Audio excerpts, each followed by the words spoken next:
Entonces, lo que nos toca ver hoy día es la evolución de los sistemas operativos. Y vamos a relacionar la evolución de los sistemas operativos de alguna manera con las generaciones que existen en las computadoras. Aquí hay una gráfica que de alguna forma nos muestra la línea de tiempo y algunos eventos importantes. Vamos a tratar de abrirlos un poco más en el sentido de mostrar esta evolución. Vamos a hacer uso de este documento que está publicado también y tiene que ver con, antes de la primera generación, la prehistoria de los sistemas operativos. La primera máquina, la primera computadora, que vendría a representar el primer equipo digital de propósito general, le corresponde a Charles Babbage. Obviamente ha diseñado una máquina mecánica digital, pero en el sentido de digital, de trabajar con dígitos, no digital en la idea de los ceros unos que ahora conocemos. Esta máquina se llama máquina analítica, máquina de Babbage, aunque en su época no ha podido desarrollarla por la tecnología del momento. Aunque esta máquina, que aparece en la figura de la derecha, ha sido reconstruida, si quieren, mucho tiempo después, a partir de los diseños de Babbage. Esta máquina, si ustedes se fijan, no tiene software. Se podía programar, aunque se tenía otra forma de hacerlo. No existía un monitor o un teclado para hacerlo. Era parecido a lo que se hacían en las máquinas textiles de la época. Esa ha sido la inspiración, tarjetas perforadas. Si ustedes han visto alguna vez una película, se van a dar cuenta que con tarjetas perforadas también se ejecuta música. Hay unas pianolas que va cosiendo un rodillo con agujeritos y en función del agujero y la mecánica del equipo permite reproducir música. Entonces, esa época se utilizaba bastante esto y en máquinas textiles, así que ha sido una buena forma de introducir elementos. Se podían programar, si se quiere, a través de tarjetas perforadas.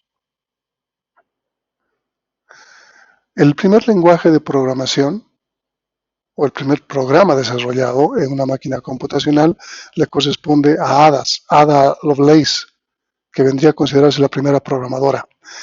Hay un lenguaje de programación que ha sido nombrado en su honor, el lenguaje Ada.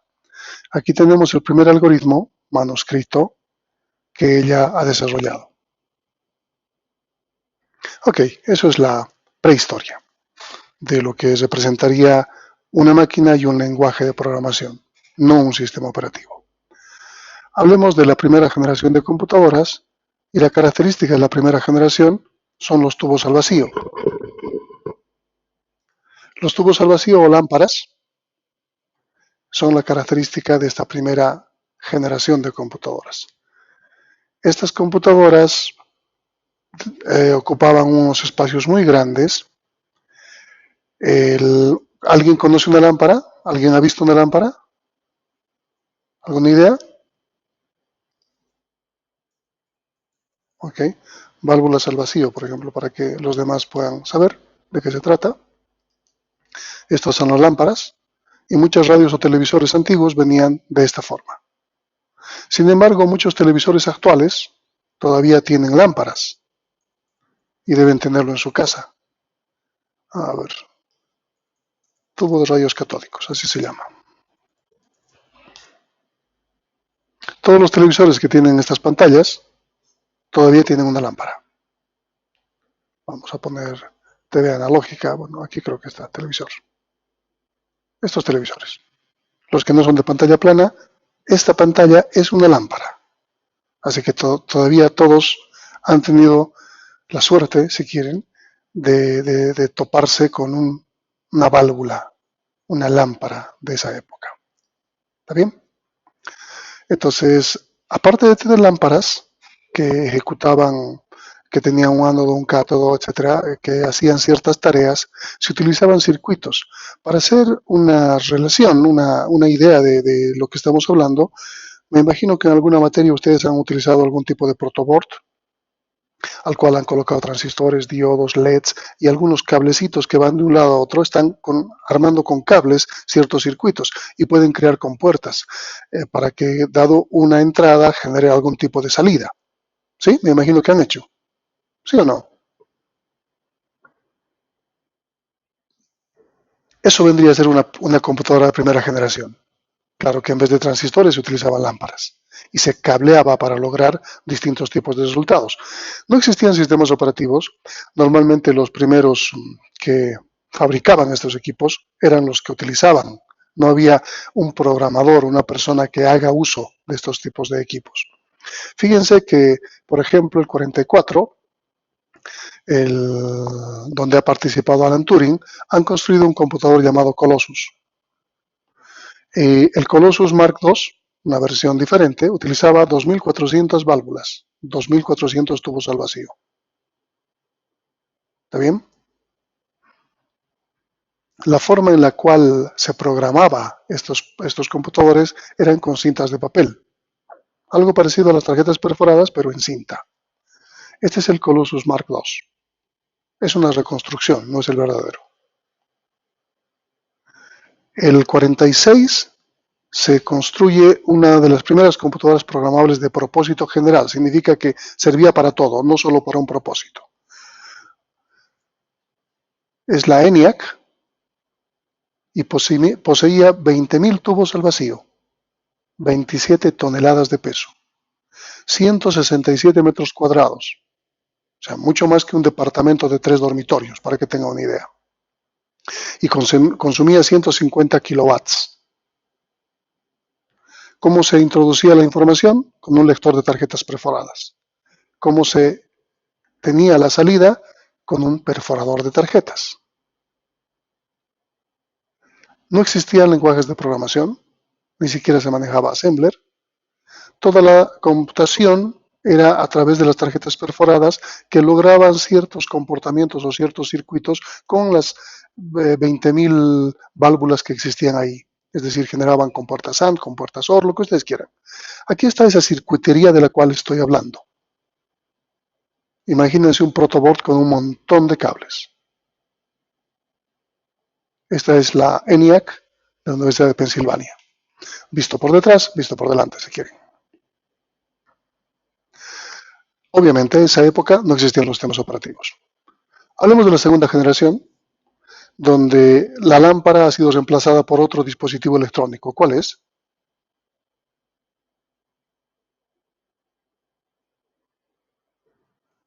¿Cuál es el dispositivo que reemplaza a las lámparas?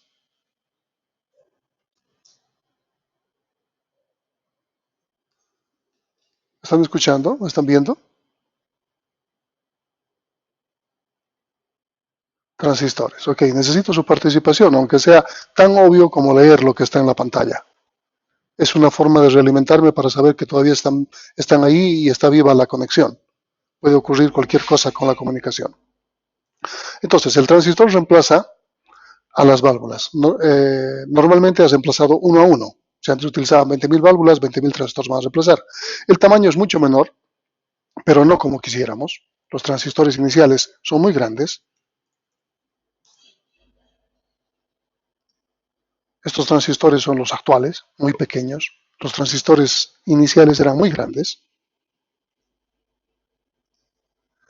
Y se introduce un elemento importante, sistemas batch, por lotes. ¿Alguien me puede decir a qué nos referimos con los sistemas batch?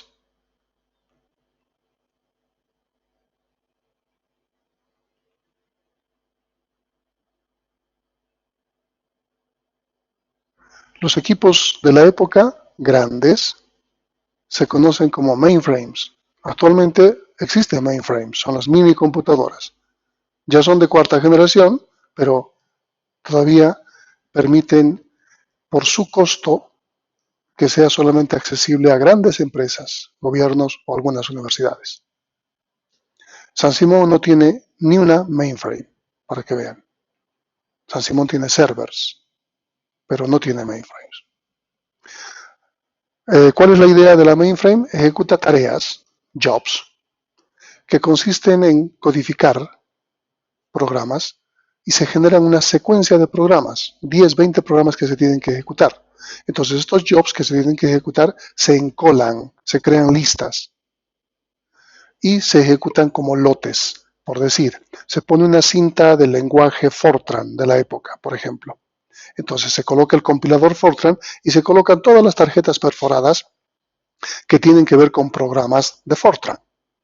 Y se pone como un lote. Se ejecuta, se compila, algunos salen error, algunos se salen sin error. Luego se cambia la cinta y se coloca el programa ensamblador para que se convierta ese lenguaje precompilado, compilado como objeto, a un lenguaje máquina. Y se colocan todas las que han funcionado como un lote y se vuelve a ensamblar. Y luego se tienen los programas ejecutables que se ejecutan. Esa es la idea. Entonces, si se dan cuenta, el procesamiento por lotes, batch, implica eso, juntar cosas para optimizar el tiempo. Porque si llegan programas, por decir, llegan distintos programas de Fortran y otros programas de COBOL, otro lenguaje de la época, pero llegan en forma dispar, es decir, uno de COBOL, 3 de Fortran, otro de COBOL, etcétera, etcétera, y uno de Fortran que ya está precompilado y necesita ensamblador, se tendría que ir cambiando la cinta. Colocamos Fortran, ejecutamos Fortran, colocamos COBOL, ejecutamos COBOL, colocamos Assembler y ensamblamos el programa, y así. Y estaríamos perdiendo un montón de tiempo. Entonces, lo que se considera como mejor opción es optimizar el tiempo del procesador, de esa máquina grande. Y la forma de hacerlo es colocar lotes, para que sea tareas específicas que tenga que realizar para ir cambiando esos lectores de programas. ¿Está bien? A ver, aquí tenemos la IBM 1402, su lector de tarjetas, estos son. Tenemos el procesamiento, tenemos la impresora. Aquí ya se empieza a mostrar la salida por impresora. No existían monitores, no existían pantallas. La entrada era a través de tarjetas perforadas y la salida era a través de impresora. Entonces, ¿cuál era el detalle? Fíjense, aquí está la imagen, no sé, voy a tratar de ampliarla. Aquí tenemos el lector de tarjetas, la cinta, que les decía que se cambiaba. Esta es las cintas de entrada, las cintas de salida, alguien se encargaba de cambiar las cintas, y aquí la impresora donde se imprimía todo lo que se había generado. Yo tengo un recuerdo, he utilizado una máquina de tercera generación, una PDP-11, así se llamaba, una sola vez la he utilizado y he colocado un programa de COBOL. Voy a darles una idea porque no recuerdo bien, era mi primer semestre, pero mi programa vamos a suponer que tenía 10 líneas de código. Me ha salido por impresora como 100 líneas de error. O sea, no he logrado que funcione mi programa. No es que sea mal programador. El detalle está en que era muy difícil programar en la época. COBOL tiene una estricta sintaxis. En la columna 10, por ejemplo, se tiene que colocar una C si la línea es de comentario. En la columna X se tiene que colocar otra cosa si el código es de otra. O sea, es muy, muy estricta su sintaxis. Entonces, bueno, era una buena experiencia, ha sido una experiencia interesante. La PDP-11 era parecida a la imagen que se ve por aquí atrás. Estos, que parece un gran ropero, era como estos cuatro. Esa era una PDP-11 en la época, un poco más grande tal vez, hasta esta altura. Como un ropero de 4 cuerpos, pero de los antiguos. Esa era una computadora de tercera generación. Entonces, una idea interesante de estos equipos de segunda generación es que se introducen lenguajes. ¿Existe sistema operativo? Sí y no. Fíjense que esta persona, en esta imagen, está administrando adecuadamente los recursos. Entonces, esta persona está haciendo una de las funciones que hacemos como sistema operativo ahora. No existía un sistema operativo como tal, pero había una persona que estaba tratando de optimizar el tiempo del procesador haciendo los cambios de las cintas.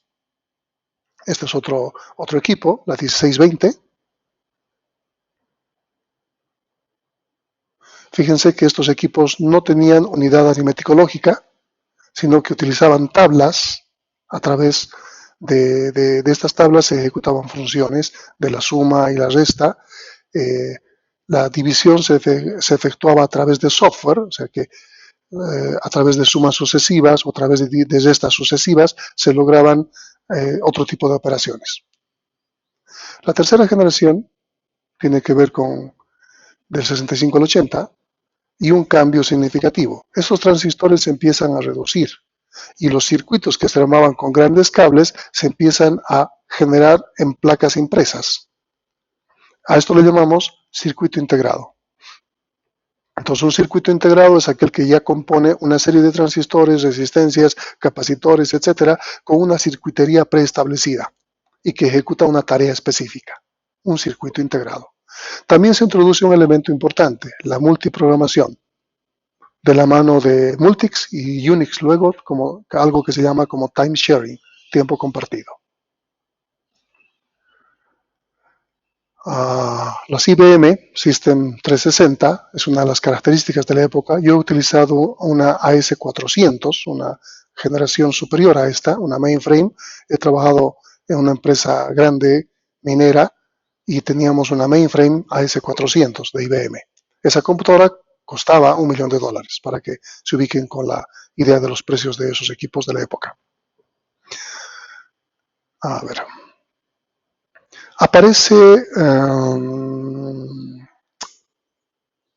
aquí está la IBM 360, una de las primeras que utiliza circuitos integrados.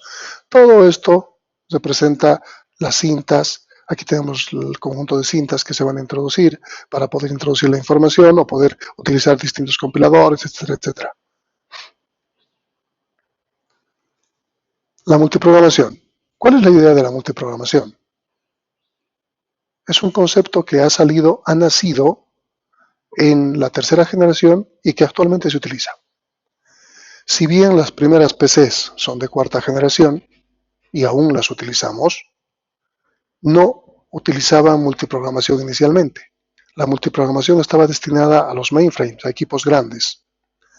Y el DOS, que era característico de las PCs, utilizaba monoprogramación, es decir, una tarea a la vez. Entonces, multiprogramación que implicaría múltiples tareas a la vez, aunque no es cierto que son a la vez. Aquí tenemos la memoria. En la primera parte se ubica el sistema operativo y luego tenemos distintos tipos de jobs, tareas. Ahora les llamamos procesos a estos jobs. Antes se llamaban tareas o trabajos como tal. Estos jobs utilizan al procesador para ser ejecutados uno a la vez. Antes y ahora el procesador solo ejecuta una tarea a la vez. Pero esta idea de la multiprogramación nace en tercera generación. Esto también se llama tiempo compartido. ¿Por qué? Porque estamos compartiendo el tiempo del procesador. Destinamos un tiempo pequeño a cada una de las tareas. Se vence el tiempo y aunque no haya terminado la tarea, vuelve a su lugar y entra una segunda. Termina el tiempo, entra una tercera, entra una cuarta. Luego de que ya no exista otra tarea más que la cuarta, vuelve la primera a continuar su trabajo. Se vence su tiempo, entra la segunda. Si la segunda termina su trabajo, entra la tercera. La tercera no termina, entra la cuarta. La cuarta no termina, entra la primera, termina su trabajo. Luego entra la tercera. Si termina su trabajo, entra la cuarta hasta terminar su trabajo. Y así todos se han turnado un tiempo específico para hacer su tarea. Si no han logrado concluir en ese tiempo específico, se van a la cola y vuelven y continúan. Si no terminan, vuelven a la cola, vuelven y continúan hasta terminar. Eso es tiempo compartido, eso es multiprogramación y eso es lo que actualmente se usa. Ustedes van a ver en el siguiente tema donde vamos a trabajar con algoritmos que vamos a jugar con estas vueltas, idas y vueltas de los procesos, de las tareas, hasta tener el resultado final. Se van a dar cuenta cómo funciona. Es muy simple, pero lo vamos a llevar a un algoritmo donde podamos hacer ejercicios. ¿Alguna pregunta sobre multiprogramación?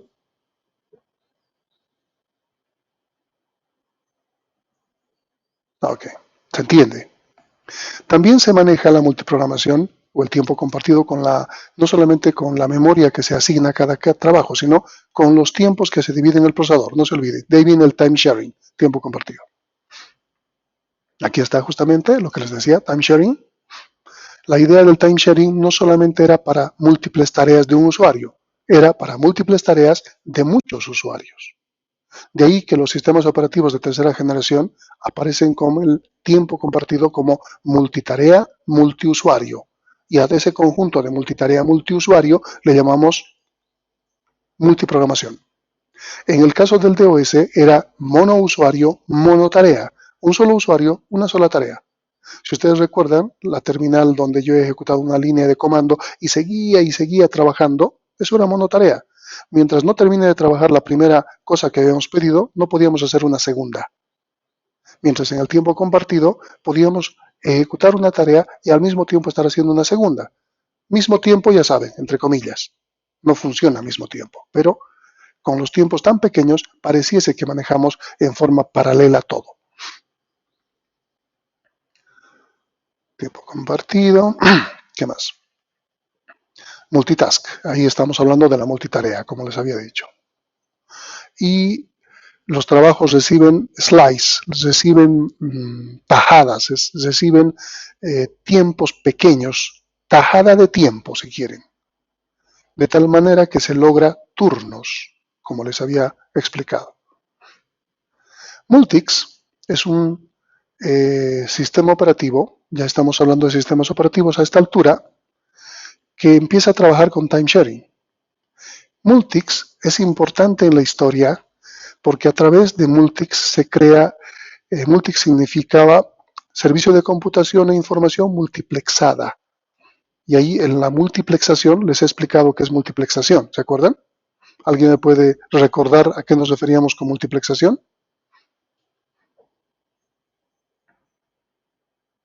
Cuando les he hablado de... Ah, no, no era ustedes, al de redes era. Multiplexor. Ustedes tienen en su casa un supresor de picos, un cortapicos, ¿sí? O por lo menos lo conocen. ¿Sí o no? Ok. En un extremo tienen una clavija que le enchufan a un receptáculo en la pared. Entonces están multiplicando un enchufe a 5 o 6 enchufes de su cortapicos. Eso es una multiplexación. Existe un montón de formas de multiplexar, pero esa es la forma más simple de entenderlo. Entonces, en vez de tener un solo enchufe, ahora tienen 6. Están multiplexando. ¿Está bien? A ver, aquí tenemos Multics, ha sido escrito en un lenguaje llamado PL1.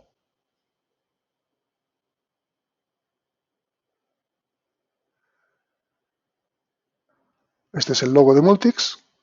Unix, un sistema operativo de tercera generación, nace en la tercera generación y todavía hasta el momento funciona, sigue siendo robusto, no hay quien le gane en la práctica. Unix es muy fuerte, se ha hecho más fuerte con el tiempo, ha pasado de tercera generación a cuarta generación y ahora tenemos una variedad de sistemas operativos basados en Unix. Unix por sí mismo, Unix no existe como tal para PC, no existe un Unix PC. El Unix viene a ser todavía un uso específico de mainframes. Sin embargo, existen variaciones para PC. El Linux es una variación, Mac OS es una variación, aunque la Mac y la Apple nunca la han considerado como PC. La Apple, sin embargo, es una computadora personal. Entonces, estamos con la Mac OS, la FreeBSD, la Solaris, que es para PC, la OpenBSD y cualquier Unix que tengamos. Pero es una simplificación de Unix, de Multics, perdón. Unix inicialmente no se llamaba Unix con X, aquí hay un salto en el tiempo. Una primera variación de Multics es Unix con C y CS, Unix con CS. Y luego recién aparece Unix con X. Las PDP famosas, aquí está una PDP-1, yo les había dicho que he trabajado con una PDP-11, es de DEC, de la Digital Equipment Corporation, que era una competidora de IBM en la época.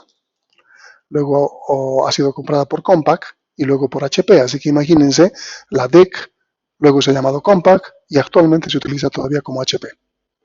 La PDP-1, bueno, esta es una PDP-1, muy similar a esto. ¿Se acuerdan que les había dicho que era como un operador de 4 cuerpos? Era la PDP-11 que todas las universidades tenían.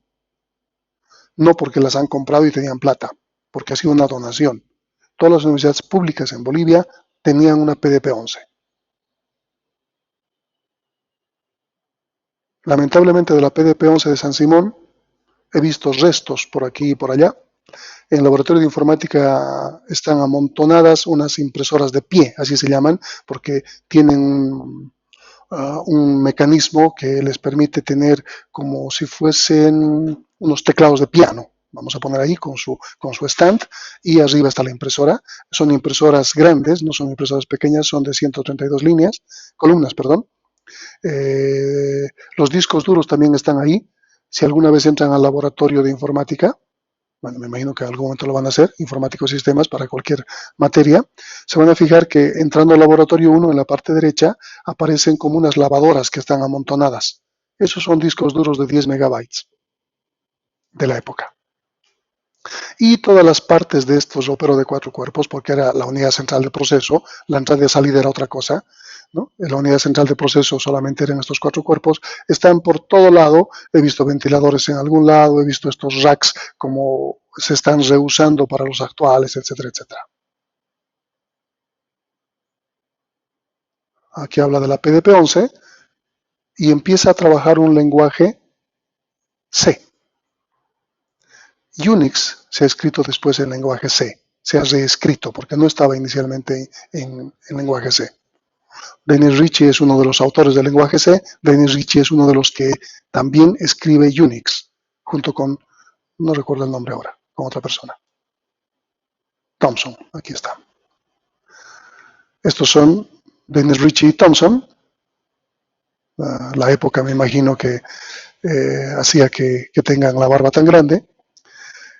Aquí está la máquina en la cual han trabajado con Unix y esta es la arquitectura del Unix. Aquí tenemos el hardware por debajo, el nivel de hardware, el controlador de hardware. Aquí está el manejo de memoria, el scheduler, la planificación de trabajos. En esto vamos a trabajar en el tema 2. Comunicación entre procesos. Aquí tenemos drivers de los dispositivos, un subsistema de archivos. Aquí tenemos las llamadas al sistema, como les había dicho. Les he mostrado ayer las APIs. Aquí están. Y a este nivel se manejan las shells, los interfaces de usuario. Todo esto es el kernel, si se fijan. Y aquí arriba tenemos el nivel de usuario. Entonces, no ha variado grandemente la arquitectura de los sistemas operativos actuales. Esta es la primera arquitectura de Unix que se ha diseñado, que se trabaja, y sin embargo no ha habido grandes cambios en lo que es arquitectura de sistemas operativos. Una versión de Unix, System 5 si no recuerdo mal, aquí está,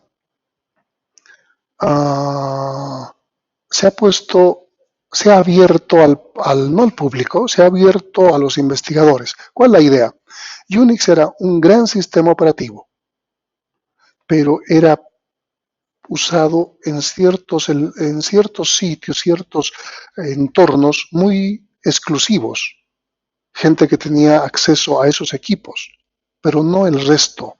No se enseñaba Unix. En las universidades se enseñaba sistemas operativos sin ningún tipo de sistema operativo. Entonces Unix considera de que era una forma de abrirse y que todo el mundo lo conozca si abrían su código. Entonces lo han publicado el código para que muchas universidades enseñen con el código. En nuestro caso no podemos hacerlo porque compartimos 3 carreras. Varios semestres he intentado utilizar mini kernels, les voy a mostrar hoy día, pequeños códigos en C que se podían compilar y hacer pequeños cambios y subir, pero no ha funcionado bien porque son de electrónica, de sistemas de informática y de diferentes niveles. Entonces no ha funcionado bien. Es por eso que he dejado de utilizar los mini kernels y me he pasado solamente el trabajo de utilizar sistemas operativos y tratar de verlos por dentro, pero no tanto compilarlos. Entonces es por esa razón que no hacemos esto. Unix se abre y inspira diferentes líneas. Por ejemplo, una línea de la AT&T se llama System 5. Luego aparece una segunda línea fuerte llamada BSD, Berkeley. Y vamos a ver en la historia de Unix que estas dos son alas bien fuertes. Muchos sistemas operativos se basan en System 5 y muchos en BSD. En un momento dado, estas dos se estaban separando tanto que parecían dos sistemas operativos diferentes y no derivados de Unix. Entonces lo que se hace es buscar de alguna forma una estandarización. ¿Cómo lo hacen? A través de la API. ¿Cómo se llamaba la API de Unix?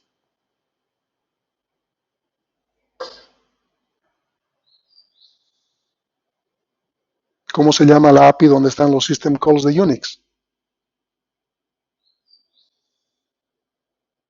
POSIX, exactamente. Entonces se crea POSIX y de esa forma se cierra la posibilidad de que estas dos versiones de Unix sean diferentes. trabajan sobre POSIX.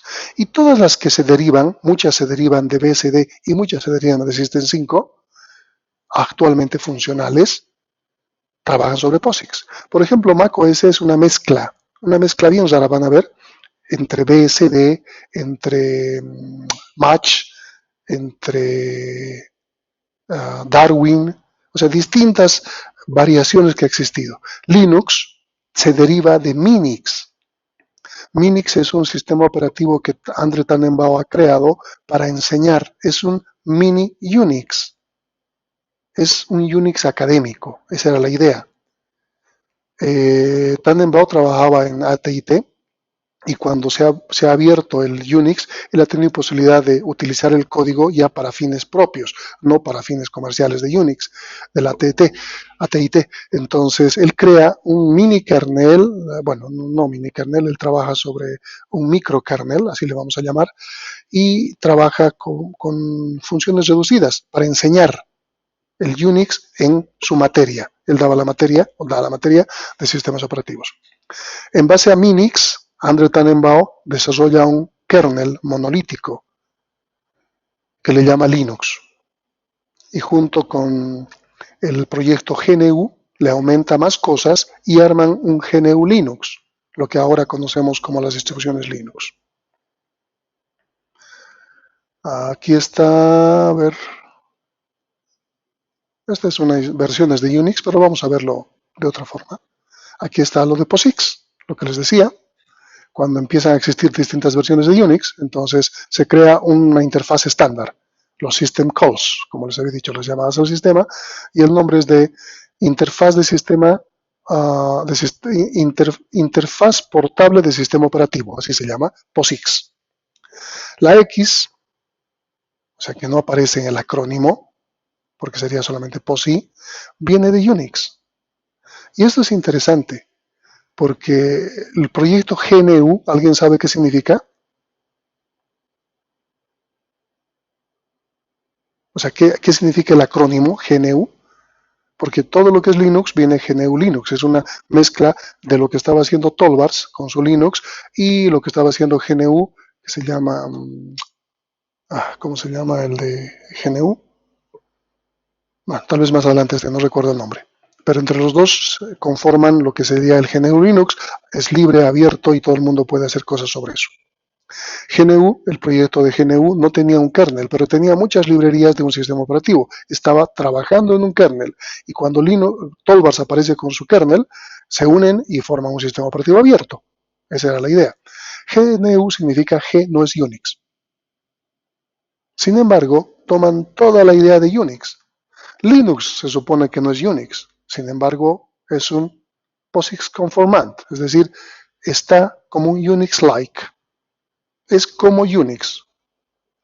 ¿Cómo podríamos decir que es como Unix si todo el comportamiento es exactamente igual? Existen los mismos comandos con el mismo comportamiento. Ahora, si han reescrito un código totalmente diferente para hacer lo mismo, bueno, adelante, no es Unix. Pero todos son Unix-like. Entonces, a todos los sistemas operativos que le llamamos tipo Unix es porque son Unix-like. Se ven como Unix, se comportan como Unix. Aquí está GNU.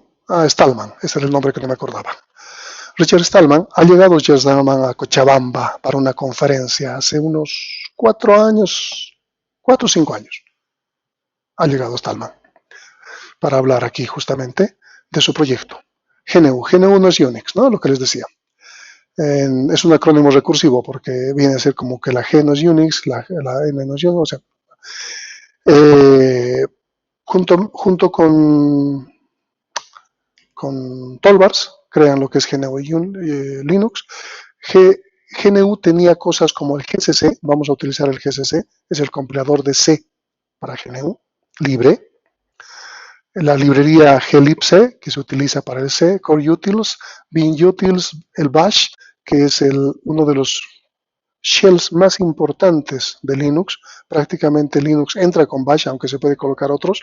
Si se acuerdan ustedes, cuando yo entraba con mi terminal de Mac y aparecía un porcentaje, les he dicho, esto no es Bash, he colocado Bash y ha entrado con un pesos, Entonces, el prompt de usuario simple por defecto del shell bash es un pesos, un string. También se crea el escritorio Genome, de la G justamente viene de GNU. Genome es uno de los escritorios o shells de Linux más utilizados. También se utiliza el KDE, que es otro, o el ICE actualmente. Entonces, muchas de las tareas ya estaban hechas por Stallman y sus colaboradores. Y se ha unido a esto Tolbars para trabajar con un GNU Linux. Aquí está Tannenbaum, que ha desarrollado el Minix, como les decía, con fines educativos, y maneja microkernel. Hay una discusión entre Tolbars, que es el creador de Linux, que trabaja con un kernel monolítico, frente a Tannenbaum, que trabaja con un kernel micro. Entonces, cada uno discute y defiende su posición para saber cuál es mejor, si el microkernel o el kernel monolítico. Aquí están los logos de Minix, de GNU y de Linux. Aquí tenemos los componentes del sistema Linux. Hay una discusión entre Tannenbaum, un autor y profesor de mucho tiempo en Holanda, creador de muchos libros que tienen que ver sobre sistemas operativos y redes, donde en uno de sus mensajes del Group News que manejaba en esa época, dice Linux es obsoleto, cuando recientemente había salido Linux. ¿Pero por qué? ¿Por qué hacía esa aseveración? Porque el kernel de Linux que había salido era monolítico. ¿Qué implica monolítico? Vamos a aprender más adelante en el tema, pero significa que todo está compilado, todo lo importante del sistema operativo en un solo archivo. Mientras que microkernel es un pequeñito archivo de kernel, pequeñito, que solamente tiene que ver con ejecutar tareas, delegar tareas, y hay servidores de procesos, clientes de procesos, servidores de archivos, clientes de archivos, o sea, una especie de un esquema cliente-servidor, donde para Tannenbaum es más eficiente que trabajar todo en un solo archivo. Entonces la crítica iba a ese sentido. Linux es obsoleto y va a morir, por ahí va.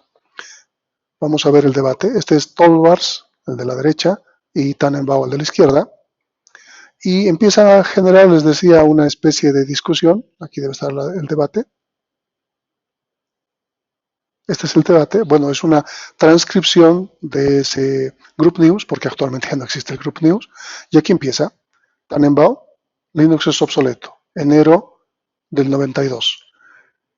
¿No? Yo estaba en los Estados Unidos por un par de semanas y no puedo comentar, y de tal forma que yo no puedo comentar mucho sobre Linux, dice, que no parece que se va a decir mucho al respecto.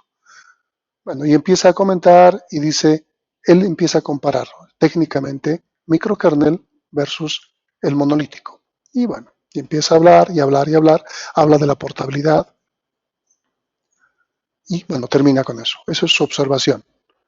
Tolbars, que se siente aludido, responde, ¿no? Y dice, bueno, ya que dice, o sea, sobre el objeto que estamos discutiendo, o sea, empieza a replicar, o sea, necesito replicar, dice, tengo que replicar por lo que me están hablando sobre los usuarios de Minix respecto a lo que es Linux. Y empieza a decir, sobre lo que han dicho esto y este otro y este otro. Y bueno, se empieza a armar toda la discusión donde intervienen más y más personas y empieza a defender la idea o la postura de uno frente a la otra. No podemos decir quién ha ganado, pero en esta discusión se puede caracterizar qué elementos son importantes de microkernel y qué elementos son importantes de kernel monolítico. Y esta es su primera tarea. Ustedes necesitan sacar esto. No quiero que busquen una traducción de esto. Este es el apéndice real. Esta es la discusión real que ha ocurrido. Lo que quiero es que saquen 5 elementos importantes del kernel monolítico que Tolbars defiende, y 5 elementos importantes del microkernel que Tannenbaum defiende. ¿Está claro? Esa es la tarea. 5 elementos importantes de la defensa del microkernel y 5 elementos importantes de la defensa del kernel monolítico, entre Tolbars y Tannenbaum. Este documento está publicado, les acabo de mostrar dónde está esa referencia, ¿no? Aquí tienen que entrar. ¿Está bien? Ok. Esa práctica vendría a ser para el lunes. Bueno, para el martes en su caso, como materia. Fíjense esta gráfica. ¿Qué creen que sea? ¿Qué creen que sea?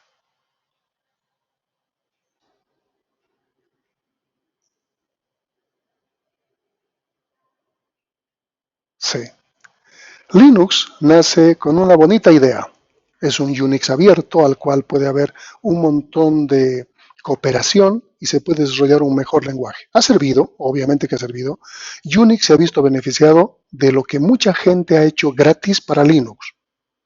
Linux inicialmente era consola, ha salido así. Yo la primera vez que he instalado Linux lo he instalado en consola, no había interfaces gráficas.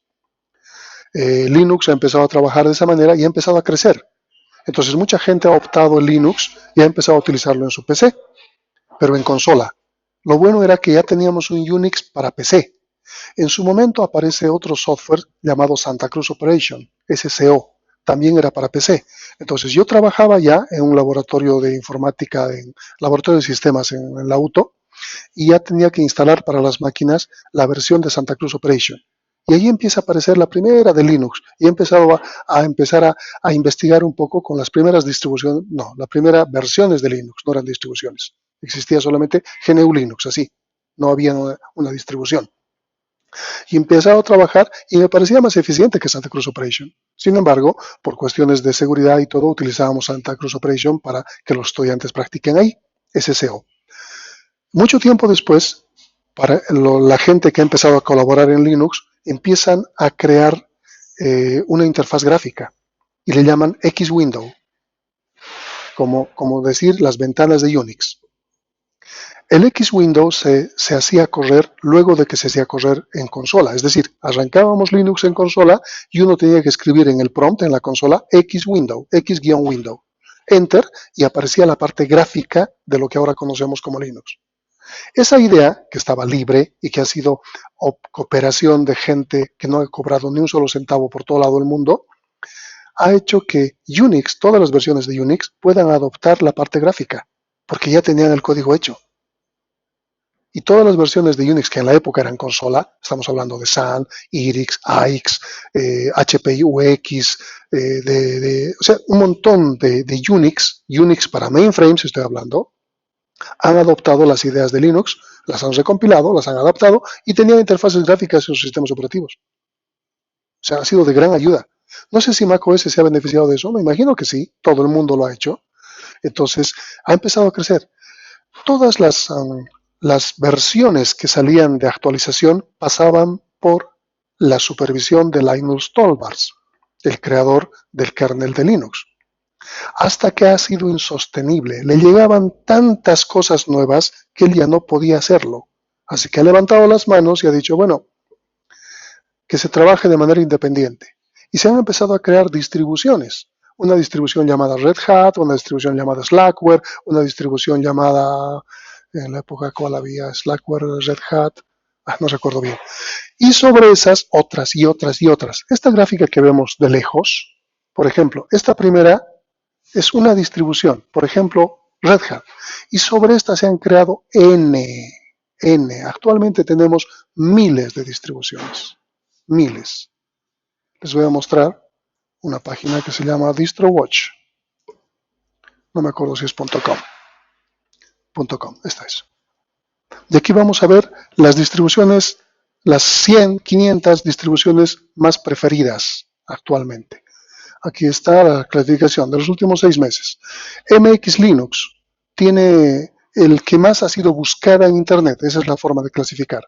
EndeavorOS, Mint, Manjaro, Ubuntu está en la 6ª posición. Debian está en la 80, en la 8, perdón. 9 Fedora. Fíjense, Slackware. Pero aquí estamos viendo las 100 primeras de N que existen. Si vemos más estadísticas,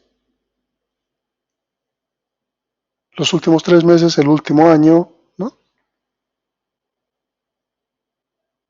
estamos viendo las n primeras, las 263 primeras en posición. Esta es la debilidad de Linux. Existen tantas distribuciones que lamentablemente lo han hecho pésimo para poder adoptarla. Si uno quiere utilizar una distribución Linux, tiene que casarse con una. Es decir, yo voy a manejar Ubuntu, ok, Ubuntu. Quiero aumentarle algo a mi Ubuntu porque ha salido un bonito software, puede que no funcione. Necesito instalar otra distribución Ubuntu que tenga ese nuevo software, porque tiene una serie de dependencias que a veces no se pueden resolver. A veces se necesita recompilar el kernel, imagínense a ese nivel. Entonces, su gran popularidad ha hecho su gran debilidad.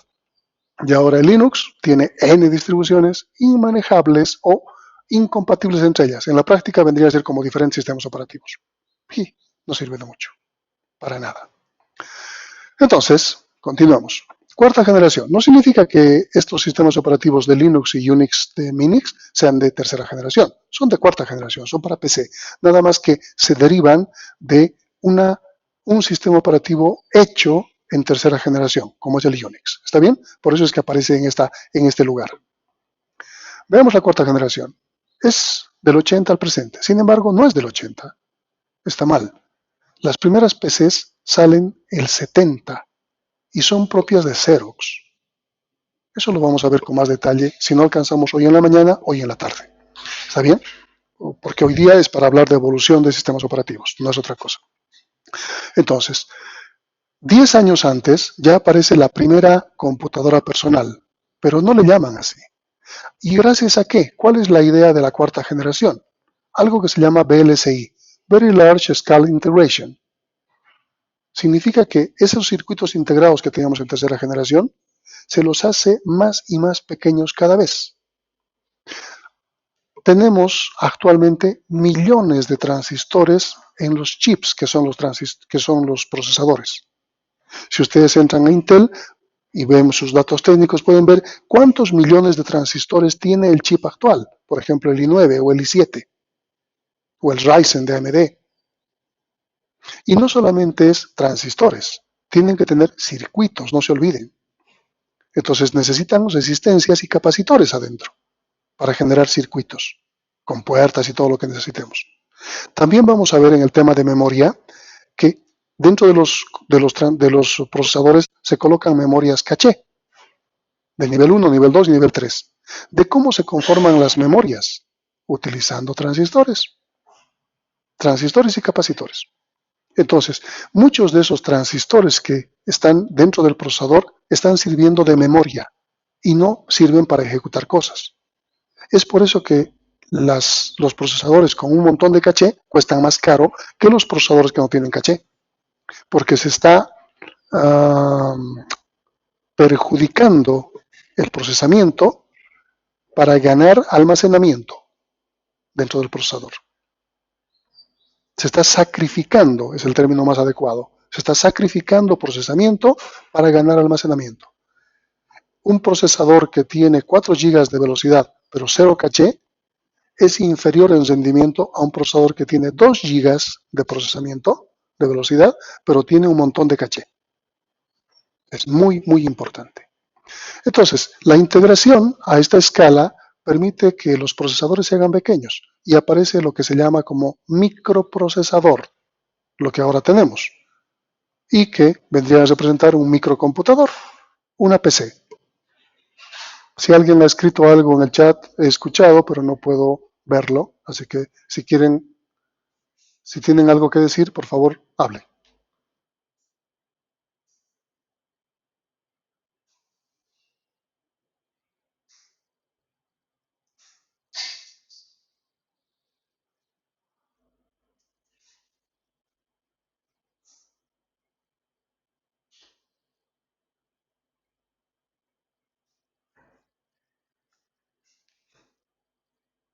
Bueno, nos toca explicar eso en el tema 5, pero bueno, vamos a adelantarnos para no quedar con la duda. Es lo que les había dicho. La memoria caché es almacenamiento para cosas que se utilizan frecuentemente dentro del procesador, de tal manera que no tengamos que utilizar RAM. La RAM es más lenta. Entonces, la memoria caché que está dentro del procesador es más rápida. Más rápido que la memoria caché son los registros, que también son memorias. Entonces, si hacemos una jerarquía de memoria, en primer lugar están los registros, que son de 32 bits o de 64 bits, dependiendo de los datos del procesador, nada más. Máximo almacenan eso, y tenemos pocos registros, AX, BX, AX, stack pointer, etcétera, etcétera. Tenemos muy pocos. Pero luego de los registros, la memoria que es un poco más barata y menos veloz que el registro, son las memorias caché, de nivel 1, nivel 2 y nivel 3. ¿Cómo están constituidas esas memorias? A través de transistores y capacitores, perdón. Entonces lo hacen caro, porque están sacrificando procesamiento. Esos transistores que deberían ejecutar cosas están siendo utilizadas para almacenar cosas. Se está perjudicando al procesador, si quiere. Es por eso que lo hace caro. Cuanto más caché tenga en un procesador, mucho mejor su rendimiento. Cuanto menos caché tenga en el procesador, menor su rendimiento. Intel saca unos procesadores llamados Celeron. ¿Alguna vez han escuchado eso? Estos procesadores Celeron no tienen caché. Pueden tener muy buena velocidad. Pero no tienen caché. ¿Qué implica? Son de rendimiento bajo. ¿Ok? Bueno, eso es suficiente, yo creo, para entender esa parte inicialmente. Vamos a llevarlo con detalle en el tema respectivo. Entonces, llegamos a los microcomputadores, computadores personales, de la mano de IBM, pero, ya les había dicho, 10 años antes, Xerox saca sus propios equipos, llamado Alto, que vamos a verlo más adelante en el tema, que ya son computadores personales. Sin embargo, no salen al mercado como tal, porque sus directivos no confían en el proyecto y dicen las computadoras son para las empresas, no para las personas.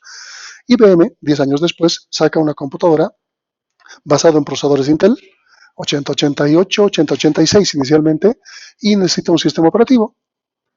Entonces, como ellos, IBM no desarrollaban sistemas operativos, solo hacían hardware, buscan a empresas que estén haciendo software. Parte de la directiva de IBM estaba la mamá de Bill Gates, entonces les sugiere que busquen a su hijo, buscan a Bill Gates y le dicen que necesitaban un sistema operativo. Bill Gates no tenía sistema operativo. Bill Gates tenía un lenguaje de programación llamado GW Basic, un lenguaje con el cual yo he aprendido a programar. Y les deriva a otra persona que él conocía que tenía un sistema operativo. Esa otra persona les dice que no podía venderlo, que no podía adaptarlo, no sé. Les responde que no. Y me vuelven donde Bill Gates, y Bill Gates se le enciende el foco y les dice que sí, puede proveerles un sistema operativo y sumado un lenguaje de programación, como el Plus, como la Yapa, ¿no? Lo único que él tenía. Él compra, creo que en $50,000, una el software de un amigo que tenía, que había utilizado una variación del CPM, un sistema operativo multiprogramación, y lo había adaptado para hacer un sistema operativo monoprogramación, el Q2. Le compra en el dinero que les había dicho, que en esa época seguramente era mucho, y aparte de eso, le contrata para adaptarlo a la arquitectura de IBM. Es decir, él no hace nada más que el negocio. Y lo más interesante, le vende a IBM la licencia por uso, no el software. Es decir, por cada máquina que IBM fabricaba, tenía que pagarle a Microsoft, que había creado recientemente Bill Gates, por decir $1. $1 por cada máquina que vendía porque iba a usar su software. Y bueno, IBM vende millones de máquinas, por lo tanto, millones de dólares entran para Bill Gates, sin darle el software. Luego IBM se da cuenta que ha hecho un mal negocio y le compra la licencia, le compra el código. Pero Microsoft, o Bill Gates, es más inteligente. Le da una copia y se queda con su propia copia. MS2, IBM tenía el PC2. El mismo software llamado de distintas formas. Y desde ese momento IBM empieza a vender sus máquinas con el PC2. Pero para la época IBM ya había perdido el monopolio. Muchas empresas querían fabricar PCs. Pierde el monopolio IBM y empiezan a aparecer otras fábricas que fabrican partes para PCs o una PC completa.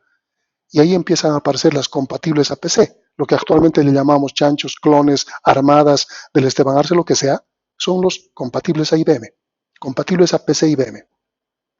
Y esas necesitaban un sistema operativo. ¿Quién les vende? Microsoft. Entonces ya ahora vendía software, vendía sistema operativo.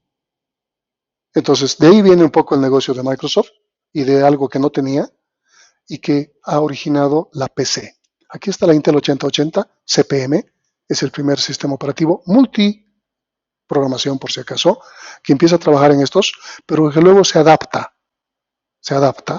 Esta es la Altair 8800 que utilizaba CPM.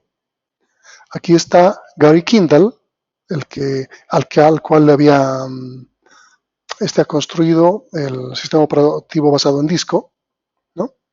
El CPM, Kindle 8. Luego, ¿dónde está? Aparecen programas como WordStar, DBase. He trabajado con DBase, era bases de datos. Luego DBase se ha convertido en Fox Pro, Clipper, y luego se ha perdido. Multiplan era una planilla de cálculo, lo que actualmente, luego Multiplan ha derivado en Lotus, luego en 4, y actualmente lo conocemos como Excel. Turbo Pascal, he trabajado, mi tesis estaba hecha en Turbo Pascal, un lenguaje muy bonito, que se ha perdido el Pascal. En la parte gráfica se llamaba Delphi, y luego se ha perdido. Esta es la consola del CPM, un programa WordStar, procesador de textos, y esta era la promoción de CPM en la época, para que la gente pueda adoptarlo. Bastante interesante. Fíjense, CPM, sistema operativo, que tiene un editor, assembler, debugger y utilities. Es para 8080, para la Zilog 80 o Intel MDS. Era compatible con los floppy disk de IBM. $100 el disquete y la documentación, 25 la documentación. Un conjunto de 6 manuales. 6 manuales para explicar un sistema operativo, cómo se usa. Imagínense. Entonces ahí esta es la promoción y lo que se vendía en la época. ¿Está bien? Estos son otros softwares. MacroAssembler, por ejemplo, se vendía por $90. Debugger se vendía por $75. Un formateador de texto, un editor de texto, $75. Lo que ahora se puede obtener gratis en cualquier lado, ¿verdad? Entonces, IBM PC, la masificación de Microsoft de OS. IBM PC aparece con el Intel 8088 de la mano de Intel, es decir, de 16 bits. En la primera computadora de IBM tenía 4.77 de velocidad, MHz. Tenía 256K de RAM. Ni siquiera sus celulares, el más pequeño que tengan, al que le pueden llamar bolichero si quieren, no tiene esta memoria. Pero en la época era una gran computadora. Costaba apenas $2.500 esta computadora. Era un teclado, un monitor y una CPU. Justamente el 80, IBM no tenía un sistema operativo, así que contacta a Bill Gates, ¿no? Ellos estaban trabajando con un lenguaje de programación llamado BASIC, en la popular Altair, esta computadora que utilizaba CPM. Entonces ellos tenían BASIC para CPM. Pero IBM necesitaba un sistema operativo. Justamente Bill Gates le dice que busque a Digital Research, porque Digital Research trabajaba con CPM. Pero a Digital Research no le interesa la competencia. Ellos dicen, nosotros estamos haciendo un trabajo grande con CPM y con nuestras máquinas Altair, y que estaban siendo populares. Entonces, IBM vuelve y... ¿Dónde está?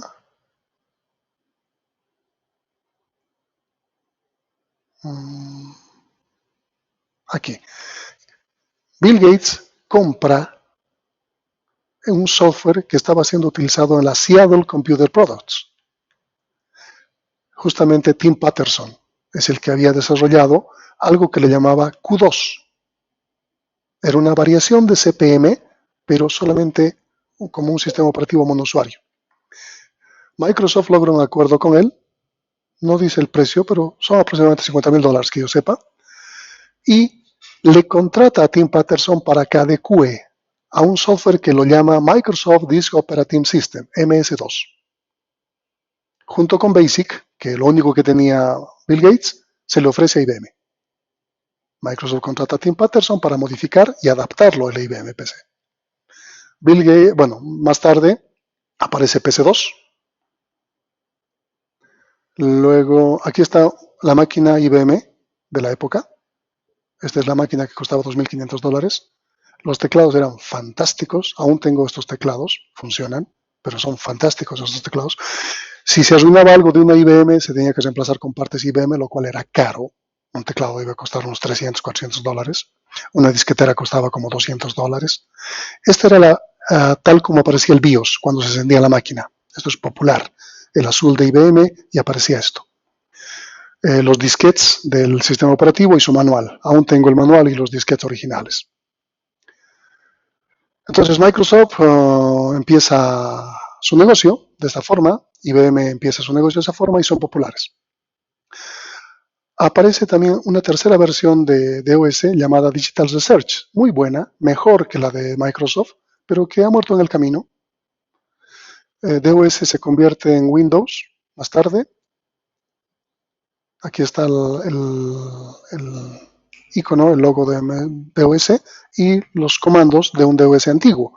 Pero se van a dar cuenta que estos mismos comandos aparecen en Windows ahora, no importa si es Windows 11. Es exactamente lo mismo. Bueno, vamos a llegar hasta eso, ya se nos ha ido la hora y esta tarde vamos a continuar con esta otra parte importante y poder ver las distribuciones que nos toca ver de los distintos sistemas operativos y las líneas de tiempo y los sistemas operativos gráficos, etcétera, etcétera, etcétera. Nos falta todavía mucho para avanzar ahí.